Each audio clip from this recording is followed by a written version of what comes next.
Yo, what's up people? It's me, Ellen Shock, bringing you people some more content. So for today's video, I'll be explaining on how to get good at Brawl Stars. So assumingly you just started off Brawl Stars. If not, I don't know why you're here. Unless you just want to hear my soothing voice, there's really no other purpose to be here.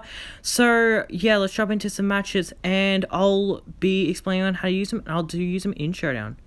Alrighty, so I actually changed my mind from using Carl to Frank, and you probably have no idea who they are because you've started off, and that's the title of the video. So if you're new to the channel and this helps you in any shape or form, subscribing will definitely help me out, but I don't want to just shove it in your face. But anyways, okay, so basically you just start off, and the number one way to get good is know your opponent, know the brawlers. There are 35 brawlers in total. They all have abilities by supers and attacks. Now there are gadgets and star powers, but those are a little bit more complex down the road, and also I don't need to teach you that because by the time you get there, you'll be good enough to understand.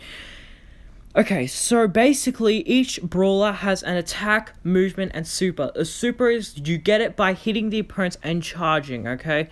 And basically you want to go in the training cave, which you tap on the brawler and then you tap try. And if you don't have the brawl, do not worry, you can still use it. You can use it in the training cave, but you can't use it in friendly battles or anywhere else. Only the training cave. And I would recommend just going in, attacking, okay?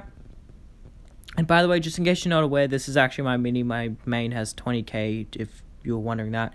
Even though you were probably not wondering that. But anyways, okay, so basically, say you just learnt all the brawls, because what you want to do is you just want to go in the training cave, just literally it's not even that hard. You just go in the training cave, just attack, look at what their attack is, and yeah, pretty much it.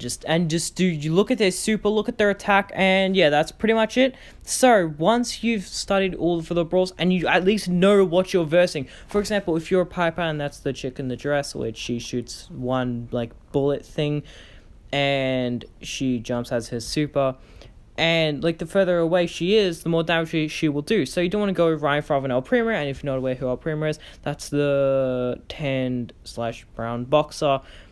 So for example, you don't want to go right in front of them because you're guaranteed to die. So you just want to at least know what you're doing rather than just coming in and just starting a few rounds and just not having much success at all. And also another thing is there are 6 game modes in total, well, different rotations. There's Gem Grab, which is always in rotation. There's Sword Showdown, which is always in rotation. Brawl, which is always in rotation. Those are the 3 game modes that are always in rotation. Then there's Power Play, which is always in rotation. It's a special game mode. Then there are the special events, which we're not going to be talking about in this video because we just don't have enough time to explain all of them.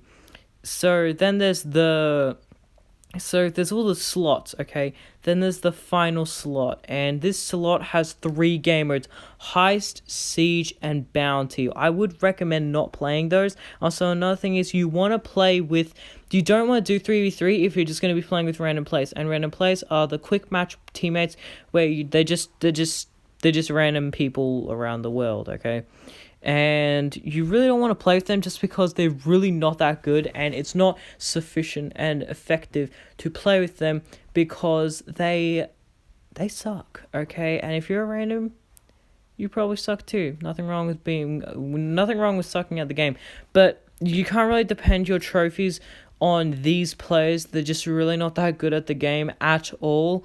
And basically, you'll want to do solo showdown or play with friends in 3v3. Now, if you're going to be playing with friends, I would recommend having a coach, and a coach is basically a player that's really way better than you. For example, if you have 3,000 trophies, your friend has 2,000 trophies, you guys are equal skill roundabouts, and then there's that 10k player, and he's there to guide you. For example, he figures out the team comps, which is what's best for the map, and he figures out what each role is. For example, if you're a poker, your super is to heal. So he says, hey, I'm going to use Rosa, which is a tank, and you heal me. So he's your coach, and listen to your coach without hesitation. If he says something and you're like, hang on, why should I do that? Don't do that, okay? That's a terrible way to not to be the listener, you could say. Each person has their own role, okay?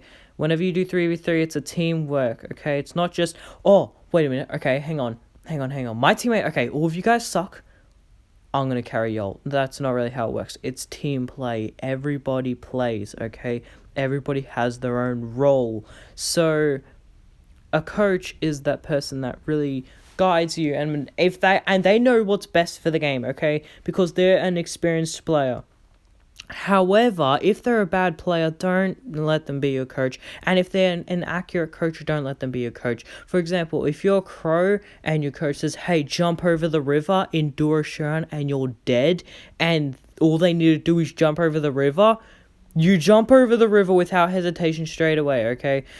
Because you may think, why should I do that? Like, I don't want to waste my super, but then when you die, the coach says, bro, I said jump over the river. Why didn't you jump over the river? And then you look like a complete idiot because you didn't, when it could have worked out, okay?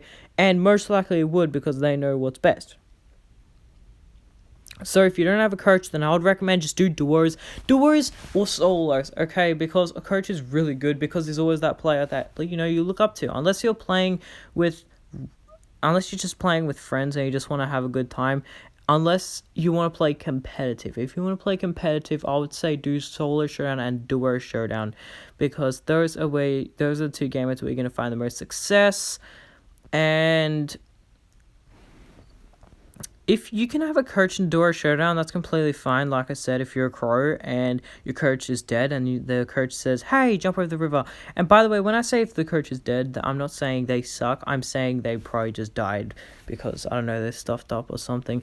But you really need to, if you don't have a coach, that's alright. It's good to have one. It's always good to have one. So, it's not a necessity. It's just good to have one. And another thing is, you want to make sure that what you're doing is correct. For example, in Solo Showdown, you're supposed to collect boxes and be a survivor. You're not supposed to get kills. So don't think, I'm going to get 5 kills and I'm going to gain 10 trophies. If you get 5 kills, matter of fact, you can still get 4th place and you can still only gain 4 trophies, while that dude chilling in the bush is getting more trophies than you. And that's why Showdown isn't really a game of kills, okay? Bounty is a game of kills, not Showdown. Showdown is a game of survival, so you want to play your cards correctly. Now, always going out to fight is not the answer. It has to be very specific for that. But that's going to part for today's video. I'll make a part 2, just I don't have enough time right now. I'm so sorry. So I hope you enjoyed this video. I hope it did help. I'll definitely make a part 2, I don't know, sometime this week or maybe next week, depending on what the demand is looking like. Have a good one.